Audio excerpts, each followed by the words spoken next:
پوتین څوک دی؟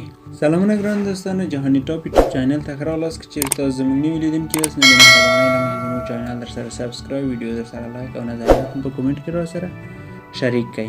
ویډیو درسره شیر کړئ تر څو نورو ملګرو ته هم ورسیږي. د ولادیمیر پوتین بابا د لیلن آشپز او پلار یې د پوځ یو تقاعد شوی افسر و.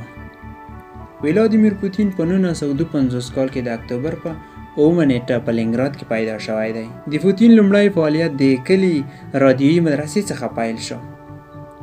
وروسته له هغې له کراټې سره مینه پیدا شوه او کراټه په مسلکي ډول زده کړه او په کراټه کې تور کمربند ترلاسه کړ، مګر په کراټه باندې قناعت ونه کړ او په 1970 کال کې د یوې خطرناک استخباراتي شبکې یعنې KGB سره یو ځای شو او دغه شبکې ته یې له 1915 کال څخه تر 1990 کال پورې زیات کار وکړ او له هغې وروسته په 1990 کال کې بیرته خپل لومړني د پیدایښت ټاټوبي ته راوګرځېده او د خپل ښار لنګراد له ښاروال سره چې اناتو سوبوچیک نومېده اعتماد ترلاسه کړ او 15 کاله یې د اناتولي سوبوچیک تر لاس لاندې دنده ترسره کړه. د ښاروال د خارجي روابطو د کمیټې ننیولې بیا د ښاروال تر لومړي معاون پورې ځان ورساوه. له هغې وروسته پوتین د روسیې د امنیت ملي رئیس په توګه وټاکل شو او له دې وروسته د اطلاعاتو رئیس په توګه هم دنده ترسره کړه چې د PCB په نامه یادېدل او په 1999 کال کې د روسیې صدر اعظم شو. د پوتین په ژوند کې یو نوم ډېر ځلیدونکی دی، بوریس یالتسن، چې پوتین ته یې مرحله په مرحله پرمختګ ورکاوه او په 1999 کال کې پوتین د صدر اعظمۍ تر چوکۍ پورې ورساوه او له هغې وروسته د رئیس جمهور جانشین وټاکل شو.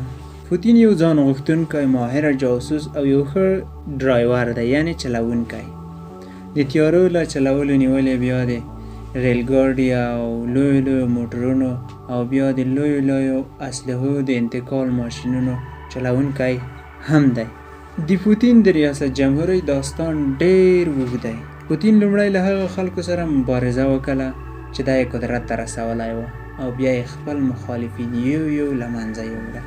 د پوتین په کامیابۍ کې څو کسان د یادولو وړ دي. دیمیتری میدویدوف چې د پوتین د حزب ملګری هم و.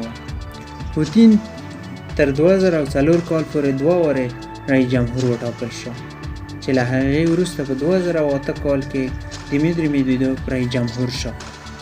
خو کله چې دیمیتری میدویدوف رئیس جمهورۍ ته ورسېده نو پوتین یې خپل صدر اعظم وټاکه چې دغه عمل د قانون خلاف و او په 2014 کال کې پوتین د دریم ځل لپاره ریاست جمهورۍ ته ورسېده. سرګی لاروف په 2004 کال کې د پوتین د خارجه وزیر په توګه معرفي شوی دی.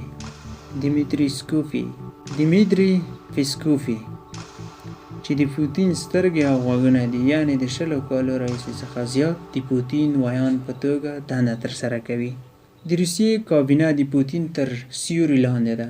د روسیې په کابینه کې اکثره هغه کسان ځای پر ځای شوي دي چې پوتین د کراټې ملګري وو. ارګاډي ویتنبرګ چې د روسیې میلیاردر دی، د پوتین یو له مهمو کسانو څخه دی چې هغې د روسیې په عمراني پروژه کې ډېره زیات سرمایه ګذاري کړې ده چې د هغې له جملې څخه یو پل چې 18 کیلومتره اوږدوالی لري د سیند پر منځ تیر کړی دی چې دغه سیند د کریک له تنګي څخه تیر شوی. کریمیا یې د روسیې له خاورې سره وصل کړی چې کریمیا په 2014 کال کې روسانو خپلې خاورې ضمیمه وټاکله. د دغې پل په جوړېدو سره پوتین ډېر بریاوې ترلاسه کړې چې یو له هغې څخه د اروپا او امریکا د تحریمونو څخه د خلاصون لاره وه. پوتین په خپل ژوند کې نوی فصل شروع کړی دی. غواړي د روسیې په اساسي قانون کې بدلون راولي او خپله د ژوند تر پایه رئیس جمهور پاتې شي.